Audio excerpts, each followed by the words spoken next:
Hi, my name is Sophie with Sophisticated Lashes, and today I'm going to be showing you 3 steps on how to make the perfect handmade fan. So if you haven't quite mastered handmade fans yet, then this video is definitely for you, so just keep on watching.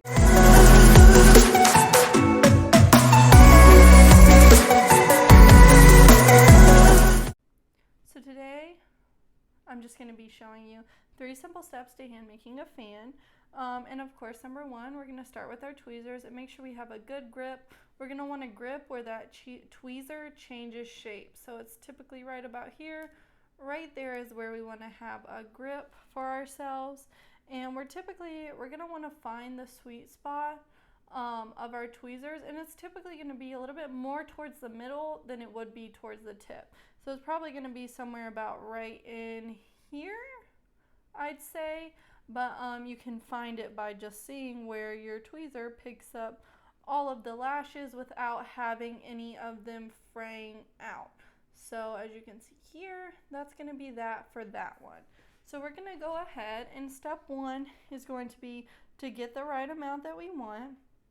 If you're creating a larger fan, then maybe pull a little bit more. But if you're creating a rather decent, just smaller fan, pull about maybe that much, maybe a little bit less. So the trick here is to weave the tweezers behind the lashes that we want to pick up, but in front of the rest of the lashes on the strip. So we don't want to do like this and hope for the best when we're pulling.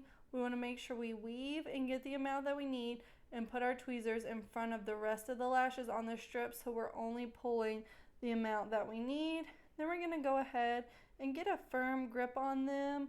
We don't want to be too low on the strip, like right here, like this, and we don't want to be too high either to where we're at the top of the lashes. We really want to be right in the middle, and we're going to take our grip and tighten it up and then gently pull down towards us so that the lashes that we get look just like they were, how they looked on the strip. So now we have a really good base. We've got our lashes picked up. They look good. Now we can go ahead and get our fingers ready. What I like to tell my students is to make 2 straight lines with these fingers, and we want to pinch right where our fingers come together first. So for me, it's going to be right about here, and we're just going to set our tweezer on top of our fingers and go ahead and give it a nice little pinch. And as we're pinching simultaneously, we're going to release the tweezers ever so slightly.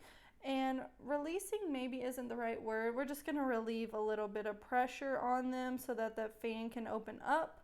I'm going to go ahead and zoom in and show you guys a little bit closer up what this looks like. Alright, so with a closer zoom, I'm going to show you what it looks like to grab those lashes. And again, we're going to come behind the ones we want, but in front of the rest on the strip.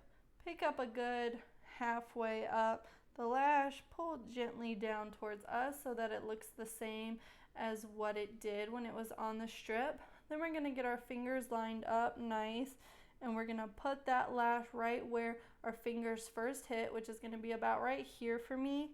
Put them there, and we are just going to pinch, but simultaneously at the same time releasing just ever so slightly on this tweezer.